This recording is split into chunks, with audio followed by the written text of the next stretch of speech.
बड़ी खबर आपको बता रहे हैं। लगातार स्वदेश न्यूज इस बड़ी खबर पर पल पल आपको अपडेट देता रहा है और इस वक्त की बड़ी खबर आपको बता रहे हैं कि अब रोबोट के जरिए डेटा सामने आया है। 150 फीट की गहराई में पानी के बीच फंसी है 3 साल की मासूम सृष्टि कुशवाहा। रोबोट ने बोरवेल से दिया प्राथमिक डेटा। दिल्ली से आए विशेषज्ञों की टीम बच्ची को बोरवेल से बाहर निकालने में जुटी हुई है। सीहोर जिले के मुंगावली गांव में सृष्टि कुशवाहा को बाहर निकालने की जद्दोजहद जारी है। 150 फीट पर फंसी है 3 साल की मासूम बच्ची। बोरवेल से कभी भी बाहर आ सकती है बच्ची। स्थानीय प्रशासन ने एम्बुलेंस को किया अलर्ट।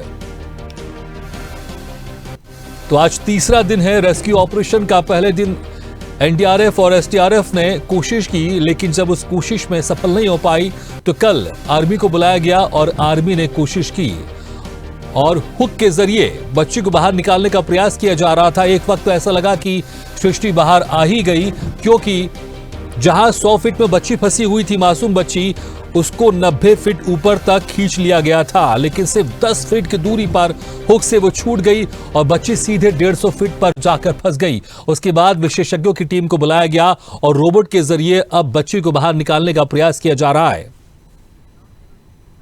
और सीधे लेकर चलते हैं आपको ग्राउंड जीरो पर, सीहोर के मुंगावली, जहां पर बच्ची को बचाने का लगातार प्रयास किया जा रहा है। हमारे संवाददाता वहां पर मौजूद है, मोहम्मद ताहिर खान। ताहिर, क्या कुछ अभी आप देख पा रहे हैं, क्या कुछ लेटेस्ट अपडेट है वहां पर? देखिए, सृष्टि को बचाने की जद्दोजहद इस समय सीहोर से सटे मुगावली गांव में जारी है। लगातार जो टीमें हैं वो अपना रेस्क्यू ऑपरेशन यहां पर चला रही हैं और रेस्क्यू ऑपरेशन की मदद से सृष्टि को बाहर निकलने का जो प्रयास है वो यहां पर किया जा रहा है। इस समय जो दिल्ली से जो एक टीम आई है, विशेषज्ञों की 3 सदस्य टीम है, उन्होंने यहाँ पर डेटा का एनालिसिस किया और डेटा वहाँ से जो रोबोट है उसने भेजा है। उसके बाद पता लगा कि जो सृष्टि है वो करीब 150 फीट की गहराई में पानी के बीच में फंसी हुई है। और यहाँ पर देखा जाए तो ये इस समय ये जो एम्बुलेंस है उसको यहाँ पर अलर्ट कर दिया गया है। जो डेटा मिला था कि 150 फीट की जो गहराई है वहाँ पर सृष्टि कुशवाहा फंसी हुई है, उसको किसी भी वक्त बाहर निकाला जा सकता है। निकालने के तमाम प्रयास यहाँ पर जारी हैं और एम्बुलेंस पूरी तरह से यहाँ पर अलर्ट है। और जो गोल घेरा बना के हैं, एसडीआरएफ एनडीआरएफ की टीमें यहाँ पर खड़ी हुई हैं।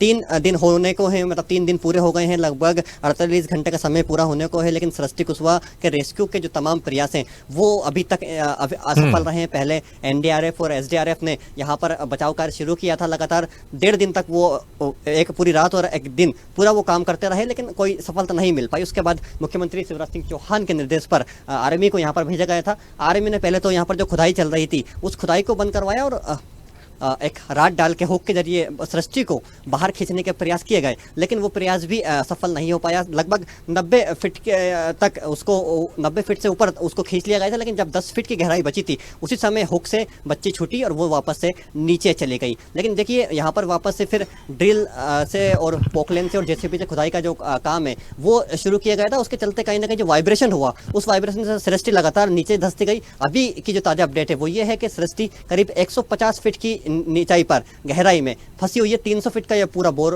है और इसमें सृष्टि गिरी थी, उसमें से करीब 150 फीट पे वो फंसी हुई है और 150 फीट पर करीब आपको अगर बताऊं भागीरथ, तो पानी वहां पर रिस रहा है और पानी रिसने की वजह से कहीं ना कहीं अब जो ऑपरेशन है उसमें कहीं ना कहीं बाधा आ रही है। देखिए, एक वैकल्पिक व्यवस्था और यहाँ पर की गई है। मैं आपको यहाँ पर दिखाना चाहूंगा भागीरथ जी, स्वदेश न्यूज इस समय एक बड़ा अपडेट अपने दर्शकों तक पहुंचा रहा है कि अगर ये रोबोटिक ऑपरेशन भी शुरू नहीं होता है तो यहाँ पर एक प्रयोग और यहाँ पर पुलिस प्रशासन यहाँ पर करेगा। देखिए, लोक स्वास्थ्य यांत्रिकी विभाग से जो मशीन है, बोरवेल मशीन है, उसको यहाँ पर बुला लिया गया है। देखिए, ये मशीन यहाँ पर आ गई है और तमाम जो संसाधन है उनके वो यहाँ पर ग्राउंड जीरो पर पहुँच चुके हैं। अगर समय रहते अगर सृष्टि इस जो अभी रेस्क्यू चल रहा है, इस रेस्क्यू भी अगर सफल नहीं होता है तो ये इस बोरवेल से यहाँ पर बोर किया जाएगा। जहाँ वो 300 फीट का बोरवेल है उसी के साइड में यहाँ पर बोर किया जाएगा और बोर जब होगा तो प्रेशर से के माध्यम से सृष्टि को बाहर निकालने का प्रयास किया जाएगा। देखिए, अभी तो जो रोबोटिक सर्जरी है वो इस समय जारी है और उससे जो जिस तरह की यहाँ पे हलचल है, जिस तरह का यहाँ पर अनुमान हम देख पा रहे हैं, उससे कहीं ना कहीं ये अंदाजा लगाया जा रहा है कि किसी भी वक्त सृष्टि जो है इस रोबोटिक सर्जरी से ही बाहर आ सकती है। लेकिन फिर भी अगर ये सर्जरी सफल नहीं होती, क्योंकि यहाँ पर 4 से 5 प्रयोग अलग अलग प्रकार के हो चुके हैं, वो अभी तक असफल रहे हैं। लेकिन अब एक और प्रयोग करने के लिए यहाँ पर जो है कि रणनीति बनाई जा रही है कि मशीन जो है बोरवेल मशीन उसको तैनात कर दिया गया है। अगर ये प्रयास जो है वो सफल नहीं होता है तो अब जो बोरवेल है उसे 300 फीट के जो बोरवेल है उसके पास में ही एक और बोर किया जाएगा। जब वो बोर होगा तो जमीन में कहीं ना कहीं एक कंपन होगी और प्रेशर आएगा, तो उस प्रेशर के माध्यम से सृष्टि को ऊपर खींचने का प्रयास यहाँ पर होगा। देखिए अभी 150 फीट पे वो फंसी हुई है, रोबोट को अंदर डाला गया था, रोबोट ने वहां पर डाटा भेजा है, उसको स्कैन किया गया, स्कैन करने के बाद जो जानकारी सामने आई है तो वो 150 फीट के लगभग पानी के बीच में फंसी हुई है। अब यहाँ पर एम्बुलेंस है वो तैनात खड़ी हुई है, किसी भी वक्त उसको बाहर लाया जा सकता है और उसके बाद तुरंत डॉक्टर स्वास्थ्य परीक्षण करेंगे और अगर थोड़ी सी भी हलचल रही, जो सा भी स्थिति बनती है, उसको सीहोर के जिला अस्पताल भेजा जाएगा और वहां से फिर भोपाल भी रेफर किया जा सकता है। जी भागीरथ। बिल्कुल, वाकई क्योंकि स्थिति बड़ी गंभीर है, क्योंकि जैसा आपने जिक्र किया कि 150 फीट की गहराई में अब बच्ची फंसी हुई है और वहां पर पानी भी रीच रहा है और जिसके चलते थोड़ी सी दिक्कत आ रही है इस रेस्क्यू ऑपरेशन में। अभी जो रोबोट आपने अगर देखा होगा, वहां पर जो रोबोटिक ऑपरेशन के तहत बच्चे को बचाने का प्रयास किया जा रहा है, बच्चे को बाहर निकालने का प्रयास किया जा रहा है, किस तरह का स्ट्रक्चर है वो अगर आपने देखा होगा, मैं चाहूंगा थोड़ा दर्शकों को आप बताएं किस तरह का स्ट्रक्चर है और कैसे, क्योंकि वो 150 फीट गड्ढे में डाला जा रहा है और किस तरह का स्ट्रक्चर दिखता है वो जो रोबोट के अगर आप जिक्र कर रहे हैं, ताकि दर्शक थोड़ा सा उन चीजों को समझ सकें।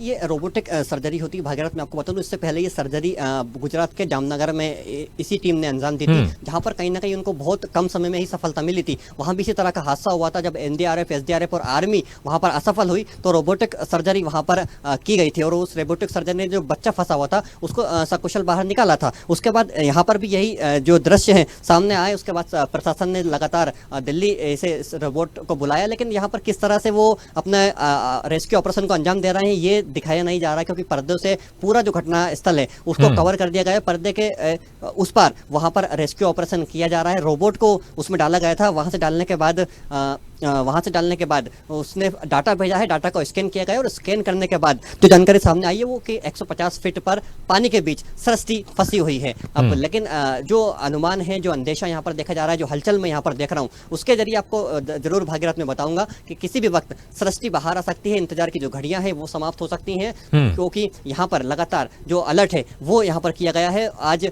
पब्लिक को भी यहाँ पर आसपास नहीं खड़े होने दिया जा रहा है। लगातार जो पुलिस की टीम है वो पब्लिक को यहाँ पर तितर बितर करते हुए नजर आ रही है, लेकिन फिर भी जो पब्लिक है, जो जनता है, वो अपनी दुआओं के जरिए लगातार सृष्टि को बचाने की प्रार्थना भगवान अल्लाह ईश्वर से यहाँ पर कर रही है। लगातार ऑपरेशन सृष्टि यहाँ पर जारी है और स्वदेश न्यूज की मुहिम भी यहाँ पर जारी है कि सृष्टि को हमें बचाना है। जी भागीरथ।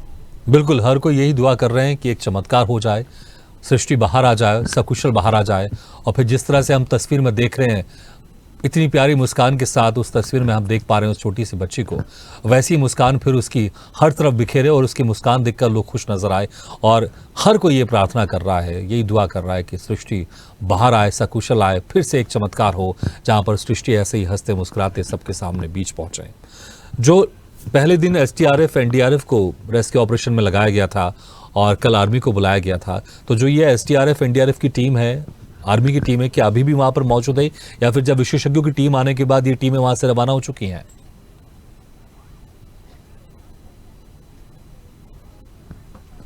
देखिए, जो एसडीआरएफ और एनडीआरएफ है वो यहाँ पर लगातार पहले दिन से ही मौजूद है। जब ये हादसा मंगलवार को करीब 1:30 बजे के करीब ये हादसा हुआ था, सृष्टि अपने घर पर ही खेल रही थी और खेलते खेलते सीधे बोरवेल में गिरी। बोरवेल में गिरते समय भी उसने आवाज़ लगाई उसकी मम्मी को और उसकी दादी को। तब मम्मी और दादी जैसे बोरवेल के पास पहुंची, जब तक काफ़ी देर हो चुकी थी। शुरुआती तौर पर वो 40 फीट पर फंसी हुई थी, लेकिन जब यहाँ पर खुदाई की गई तो वो खुदाई से जो वाइब्रेशन हुआ, कंपन हुआ, उससे चलते वो नीचे लगातार खिसकती गई। वो खिसकने के चलते वो पहले 100 फीट और अब 150 फीट पर जिंदगी और मौत के बीच अपनी जंग लड़ रही है। लेकिन ऑपरेशन सृष्टि यहाँ पर जारी है। लगातार यहाँ पर लोग दुआएं कर रहे हैं कि सृष्टि सकुशल बाहर आए और वापस से जो उसकी मम्मी है लगातार विलाप कर रही है। 3 दिन हो गए हैं, उनकी जो आंख है उनने उनकी आंख तक नहीं लगी, वो लगातार बैठी हुई है, उनकी दादी लगातार बैठी हुई है और परिजनों का इस समय रो रो कर यहाँ पर बुरा हाल है। लगातार जो उनके रिश्तेदार हैं, जो उनके परिजन हैं, वो यहाँ पर मौजूद हैं। उनको लगातार ढांढस बनाया जा रहा है कि आप लोग संयम रखिए, धैर्य बनाए रखिए, कहीं ना कहीं ईश्वर है वो आपकी जो मनोकामना है वो जरूर सुनेगा और आपकी जो बेटी है वो वो हंसती खेलती ही बाहर आएगी। तो वो लगातार उनको समझाइश देने का भी प्रयास किया जा रहा है। देखिए कल जो सांसद साध्वी प्रज्ञा सिंह ठाकुर है वो यहाँ पर पहुंची थी, उन्होंने भी पूरे रेस्क्यू ऑपरेशन की जानकारी ली। रेस्क्यू ऑपरेशन की जानकारी लेने के बाद वो यहाँ पर कहीं ना कहीं आक्रामक होती हुई नजर आई। उन्होंने साफ कहा है कि इस तरह के जो बोरवेल खुले छोड़ते हैं तो सीहोर और भोपाल के संबंधित क्षेत्र की जिम्मेदारी उनके हाथों में, वहाँ की स्थानीय सांसद हैं, तो वो यहाँ पर लगातार अभियान चलाएंगे और जिन लोगों ने ऐसे खुले बोरवेल जंगल हो या रहवासी क्षेत्र में खोल रखे हैं उनके खिलाफ सख्त कार्रवाई की जाएगी। इसको लेकर भी उन्होंने कहा है कि पहले सृष्टि बाहर आ जाए, उसके बाद जिसका ये बोर है उसके खिलाफ भी वो कार्रवाई के लिए लगातार अभियान छेड़ेंगे और उसको सजा दिलवा कर ही रहेंगे। लेकिन उन्होंने ये फिर वो उनके परिजनों से भी मिली थी। परिजनों से मिलने के बाद सांसद प्रज्ञा सिंह ठाकुर ने उनको पानी पिलाया, जलपान करवाया, उनको थोड़ा सा सोलपहार भी उन्होंने अपने हाथों से खिलवाया और लगातार वो प्रार्थना करते हुए यहाँ पर गई थी। देखिए ग्रामीण क्षेत्र है, ग्रामीण क्षेत्र में मान्यताओं का और आस्थाओं का दौर भी यहाँ पर भागीरथ देखने को मिलता है। तो लगातार लोग देवी देवताओं के स्थान पर पहुंचकर भी यहाँ पर मान्यताएं कर रहे हैं। लगातार जो देवी देवता हैं उनको भी धोख दी जा रही है कि जो वहाँ पर उनका जो प्राचीन है देवताएं हैं, क्या आप बच्ची को सकुशल बाहर निकालें। लगातार लोग तरह तरह के जो जतन है वो इस समय गाँव में करते हुए नजर आ रहे हैं। गाँव के लोग हैं, उनसे भी बात करेंगे, बिल्कुल कोशिश करेंगे बात करने की। क्या नाम है दादा आपका? तुलसीराम जी कहाँ के रहने वाले हैं? झड़खड़ा के। अच्छा जी।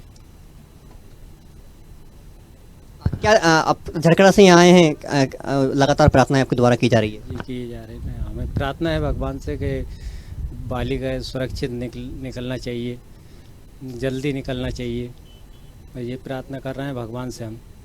झरखड़ा यहाँ से करीब 30 किलोमीटर दूर है। आप इतने दूर से यहाँ आए हैं, तो यहाँ आए हैं आप? 15 किलोमीटर है झड़खड़ा, यहाँ आए हम। और क्या, आप रिश्तेदार हैं आपकी? किसकी बेटी थी ये हमारे बुआ के लड़के हैं। आपने उन लोगों को भी समझाइश दी होगी, वो लगातार रो रहे हैं? हाँ समझाइश दी, उनको बोला हमने कि बढ़िया निकलेगी गुड़िया, तुम शांति बनाए रखो, जल्दी निकल ही आएगी, सब बोला। अच्छा दादा आप कहाँ से आए हैं? रायपुरा से। रायपुरा से। कौन लगती है आपकी सृष्टि? कुछ नहीं है, पड़ोसी गांव है, यहाँ से आए हैं। क्या प्रार्थना आप कर रहे हैं इस समय भगवान से? भगवान से प्रार्थना ये कर रहे हैं कि लड़की सलामत निकल जाए, ठीक ठाक निकल जाए। 3 दिन हो गए हैं। ताहिर मैं चाहूंगा आप आपने देखा, उन लोग से आप ये भी जो पूछेगा ताहिर। गांव है ये सीहोर जी। जिला मुख्यालय से करीब 15 किलोमीटर दूर है। ठीक है ताहिर मैं चाहूंगा आप उनसे ये भी पूछेगा कि अब इन लोग को भी जागरूक होना पड़ेगा, अपने गांव में, क्षेत्र में जागरूक होना पड़ेगा। और जहां पर भी आसपास इस तरह के खुले बोरवेल हैं, इनको खुद जागरूक होकर अपने पंचों सरपंचों को बोलकर उस बोरवेल को बंद कराना पड़ेगा। क्योंकि सरकार तो अपना काम करेगी, लेकिन अगर लोग भी जागरूक होंगे तो ये काम और ज्यादा तेजी से हो सकता है। तो आप उनसे ये भी पूछिए क्या इस तरह के हादसे के बाद वो जागरूक हुए हैं और अपने आसपास क्षेत्र में खुद अपनी जिम्मेदारी के साथ ऐसे खुले जो बोर हैं उनके मालिकों को बोलकर उस बोर को बंद करवाएंगे, ताकि आने वाले दिनों में कोई भी ऐसे मासूम बच्ची उस बोरवेल में गिरकर इस तरह से कष्ट ना सहे। आप उनसे पूछिए जरा क्या वो जागरूक हो रहे हैं और अपनी खुद की जिम्मेदारी को भी निभाएंगे।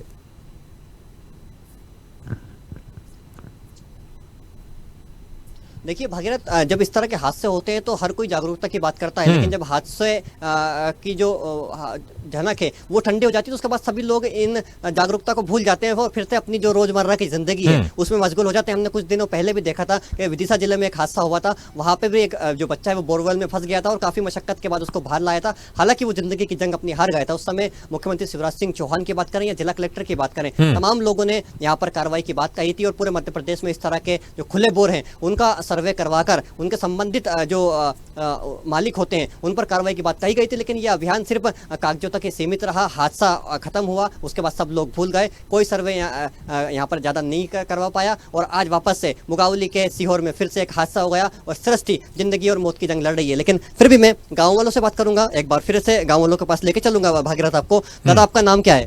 संजय दांगी। कहाँ से आए हैं आप? मौनी खेड़ी। इस तरह के बोर, आप सब किसान लोग हैं, इस तरह के बोर यहाँ पर लगातार खुले रहते हैं, तो इसको लेकर आप क्या पहल करेंगे गाँव में कि अगली सृष्टि कोई दूसरी ना फंस सके ऐसे बोर में? ऐसा नहीं होना चाहिए, अगली बार बोर लगना नहीं चाहिए, रोक होना चाहिए और बोर लगाओ तो उस पर ढक्कन लगाना चाहिए, नहीं तो उसको पूर देना चाहिए। ये तो ठीक है, शासन तो लगातार बात कर रहा है कि जो खुले बोर है उनको पूरा जाएगा, उनको ढका जाएगा, लेकिन आप पंच सरपंच के माध्यम से या ग्रामीण ही इस तरह किस तरह से जागरूक होंगे ताकि अपना अगर खुद का बोर है तो हम खुद ही पहल करें ना, हम क्यों शासन के भरोसे रहें ताकि हमारे बच्चे सुरक्षित रहें? वो अपन को करना पड़ता है, उसको ढक्कन लगाओ या पूरो। तुरंत यदि वो बोर वाले आए उनसे बोल दो पूर दो भैया, पानी नहीं निकलेगा। हाँ, ये मेरे साथ और हैं भागीरथ, उनसे भी बात करूंगा। जी, आप किस तरह के पहल अपने रायपुरा गांव में करेंगे, क्योंकि आपका भी गांव है, पास में ही गांव है और वहां पर काफी बोर जो है खुले होंगे इस तरह के, तो वहाँ के जो गांव वाले हैं उनके पास आप जाएंगे, उनसे समझाएंगे ताकि इस तरह का हादसा वापस से ना हो। जैसे ये हादसा हुआ तो पहले ही ढक दिया ना उनने, अब तो जागरूक हो गए ना। जैसे ये हादसा हुआ तो आइट साइड के बोर तो ढक गए ना पूरे, इस एरिया में खुले होंगे वो भी ढक गए होंगे, सब ढक गए। अब सब समय हो गए, अब ये हादसा हुआ उससे जागरूक। हादसे के बाद ही हम क्यों जागते हैं, हम हादसा का इंतजार क्यों करते हैं? वही तो है, हादसा का इंतजार तो करा, इसलिए नहीं ढक पाए ये वाला। वो ढक जाता तो ये हादसा होता ही नहीं। ढका था ये टब से, तो वो टब में बच्ची कूदी तो वो टब फूटा। टब घाम में होगा था बेकार, तो वो टब में पास आई, वो खड़ी थी, टब में कूदी और टब फूट गया। टब से ढका था ये। वो देखिए भागीरथ एक ग्रामीण है, यहाँ पर जागरूक ग्रामीण हैं, उनका कहना है कि हम लगातार इस तरह का जागरूकता अभियान जब से यह हादसा हुआ है उसको शुरू कर चुके हैं। आसपास के जितने भी गांव हैं वहाँ पर जितने भी बोर खुले हुए थे उन सभी को कवर कर दिया गया है। अपने अपने स्तर से लोग कवर करने में जुटे हुए हैं। जिला प्रशासन ने भी कवर करवाने की बात कही है। अब अगर इस तरह के जो हादसे होते हैं, अगर खुला छोड़ा जाता है तो उनके ऊपर जिला प्रशासन कार्रवाई करने की बात कर रहा है। कल भी प्रभारी कलेक्टर जो है आशीष तिवारी और जो सी और एसपी हैं मयंक अवस्थी, उनसे भी हमने बातचीत की थी। उन्होंने भी कहा था कि पहले सृष्टि को बाहर लाया जाए, सृष्टि के बाहर लाने के बाद तमाम जो वैधानिक कार्रवाई होती हैं वो यहाँ पर की जाएंगी और लगातार सीहोर जिले में सर्वे करवाया जाएगा। वापस से टीमों को तैनात किया जाएगा और टीमें यहाँ पर सर्वे करेगी और जिस तरह के बोर खुले रहते हैं इस तरह के, इनको यहाँ पर कवर करने का यहाँ पर काम होगा। लेकिन ये देखने वाली बात होगी कि सृष्टि के बाहर आने के बाद उनके जो दावे हैं किस तरह से सही होते हैं और वास्तव में इस तरह का सर्वे करवा कर इन बोरों को ढकने का काम होता है या वापस से ये आदेश भी हवाई हो जाता है।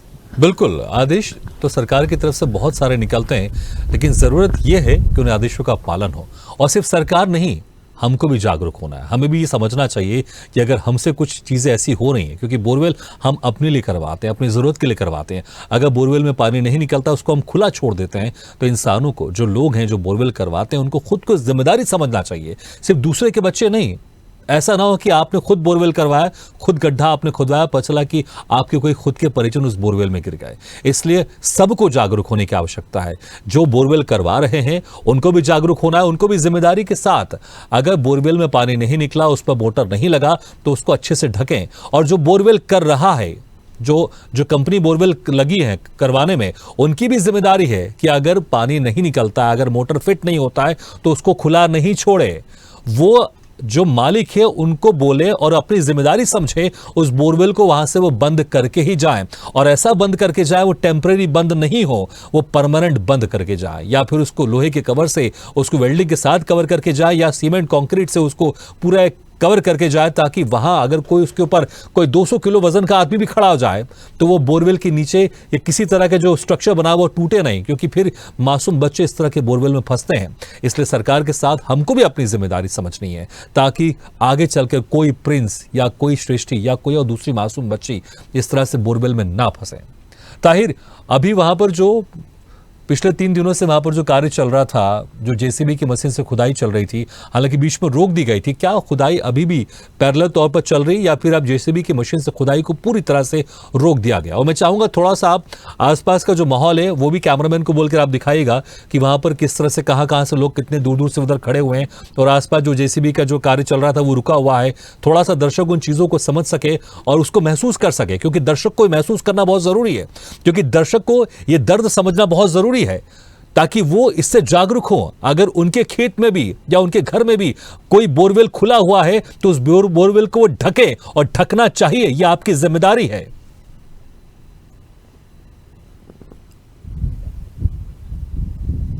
देखिए भागीरथ, मैं आपको बताऊं कि ये पैरेलल गड्ढा जो खोदा गया, अभी तक 40 से 50 फीट की खुदाई यहाँ पर हो चुकी है, और ये दर्दनाक हादसे का गवाह ये गड्ढा बना है। और इससे कहीं ना कहीं लोगों को जागरूक होने की जरूरत है कि इस तरह का जो गड्ढा है, अगर वो जागरूक हो तो वापस से ना खोदना पड़े। आपको भागीरथ में बता दूं कि यहाँ पर ये खुदाई है, इसको बार बार रोका जा रहा है, बार बार शुरू किया जा रहा है। शुरुआत में इसकी खुदाई की गई थी, लेकिन खुदाई से कहीं ना कहीं वाइब्रेशन हो रहा था, और वाइब्रेशन होने के चलते जो बच्ची है लगातार नीचे धंसती जा रही थी, उसको फिर आर्मी ने बंद करवा दिया था। आर्मी लगातार यहाँ पर राड डाल के बच्ची को ऊपर खींचने का प्रयास कर रही थी हुक के माध्यम से, और 2 घंटे के प्रयास में ही आर्मी को सफलता मिली थी, लेकिन बच्ची 10 फीट बचने के दौरान ही हुक से छूट के वापस से नीचे गिर गई। उसके बाद फिर वापस से आर्मी ने यहाँ पर जो है कि ये रेस्क्यू ऑपरेशन शुरू किया। पोकलेन और जो जेसीबी हैं उनको यहाँ पर अलर्ट किया गया और ये वापस से खुदाई शुरू हुई थी। खुदाई शुरू होने के बाद बड़े बड़े बोल्डर आने लगे थे, तो खुदाई में कहीं ना कहीं बाधा बन रही थी और जो रेस्क्यू ऑपरेशन है वो थोड़ा सा धीमा हो गया था। उसके बाद फिर यहाँ पर ड्रिल मशीन को बुलवाया गया। ड्रिल मशीन ने यहाँ पर जो पत्थर आ रहे थे बड़े बड़े उनको फोड़ने का काम किया। उसके बाद फिर यहाँ पर खुदाई जारी रही। देखिए 3 दिन से खुदाई जारी है। फिलहाल अभी जेसीबी से तो खुदाई की जा रही थी और पोकलैंड से जो खुदाई की जा रही थी उसको यहाँ पर अभी रोक दिया गया है। और जो टीम आई है, विशेषज्ञों की जो टीम है, जो दिल्ली से आई है रोबोट टीम, वो अपने स्तर से यहाँ पर बच्चे को बाहर निकालने का प्रयास कर रही है। रोबोट ने तो जो शुरुआती फुटेज है वो उनको दे दिए हैं कि बच्ची 150 फीट पर फंसी हुई है, वहाँ पर पानी है और पानी की वजह से बच्ची को बाहर निकालने में थोड़ी सी परेशानी हो रही है। लेकिन एक वैकल्पिक व्यवस्था भी यहाँ पर कर दी गई है कि अगर इस वाले रेस्क्यू ऑपरेशन में भी सफलता नहीं मिलती है तो यहाँ पर जो प्रशासन है, जिला प्रशासन है, वो यहाँ पर साइड में ही एक और बोर करवाएगा। और जब बोर यहाँ पर होगा तो कहीं ना कहीं जो प्रेशर बनेगा उस प्रेशर से जो सृष्टि है वो बाहर आ पाएगी। तो ये यहाँ पर एक देखने वाली बात होगी कि अभी इस जो रोबोटिक सर्जरी यहाँ पर चल रही है, जो ऑपरेशन चल रहा है, इसमें कितना समय लगता है, ये सफल हो पाती है या पहले की तरह ये भी जो ऑपरेशन है वैसा ही रह जाता है, जो जिस तरह से आर्मी, एनडीआरएफ और एसडीआरएफ को जो रेस्क्यू है वो असफल रहा था। लेकिन इससे काफी उम्मीदें हैं लोगों को, क्योंकि ये इस तरह का जो ऑपरेशन है ये टीम ने कुछ दिनों पहले गुजरात में किया था। उसी को देखते हुए जिला प्रशासन ने उनको दिल्ली से यहाँ पर बुलाया है। वो रात भर ये भी बताएगा कि जो ऑपरेशन शुरू हुआ है विशेषज्ञों की तरफ से रोबोट के जरिए रेस्क्यू ऑपरेशन शुरू किया गया है, बच्चे को बाहर निकालने की कोशिश की जा रही, कितने समय पहले शुरू हुआ था और अब कितना समय बीत चुका है, और किसी अधिकारी ने या कुछ कहीं से कुछ जानकारी मिल पाई कि इतने समय तक सृष्टि वहां से बाहर निकल सकती है? कोई ऐसी एक उम्मीद किसी ने दी है वहां पर, किसी अधिकारी ने?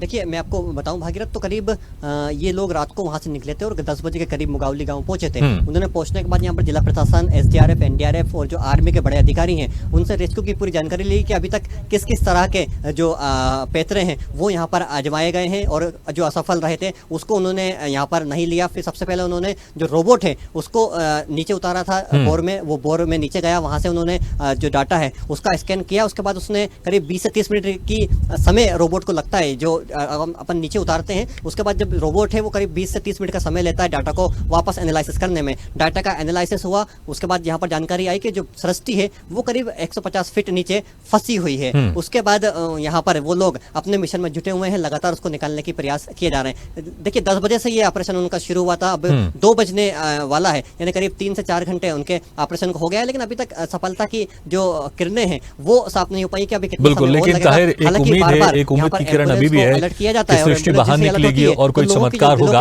और सृष्टि की जो तस्वीर हम देख रहे हैं मुस्कुराते हुए, वैसे ही वो बच्ची कुछ समय बाद मुस्कुराते हुए दिखाई देगी, लेकिन एक चमत्कार की उम्मीद यहाँ पर हमेशा रहती है। ताहिर बहुत बहुत शुक्रिया इस तमाम जानकारी के लिए। लेकिन ये तस्वीर दर्शकों को देखना बहुत जरूरी है। ये तस्वीर जो हम दिखा रहे हैं स्वदेश न्यूज में, दर्शकों को ये जहन में बिठाना बहुत जरूरी है, क्योंकि आपकी और हमारी लापरवाही से आज ये मासूम बच्ची इस गड्ढे में फंसी हुई है। क्योंकि ये बोरवेल गड्ढा हमने करवाया था अपने पीने के पानी के लिए, अपनी जरूरत के लिए, लेकिन हम भूल गए कि हमारी जिम्मेदारी क्या थी। इस गड्ढे को करा के हमने छोड़ दिया। जैसे वो बता रहे थे, एक प्लास्टिक का टब रखा हुआ था वहां पर, क्या कुछ पैसे और खर्च करके उसको किसी लोहे के कवर से, वेल्डिंग के साथ उसको कवर नहीं किया जा सकता था? क्या उसको सीमेंट से कवर नहीं किया जा सकता था? थोड़े से पैसे बचाने के चक्कर में आपने और हमने आज एक मासूम बच्ची को 150 फीट गड्ढे गहरे में उसको रख दिया। वहां पर पानी के बीच में लगातार प्रयास किया जा रहा 3 दिन से उसको बचाने के लिए, लेकिन अभी तक बच्ची वहां पर फंसी हुई है। एक चमत्कार की उम्मीद है, देखते हैं कि कब तक वो चमत्कार पूरा हो पाएगा, लेकिन इससे हमें सबक लेने की आवश्यकता है और हम सबको इससे सबक लेना चाहिए।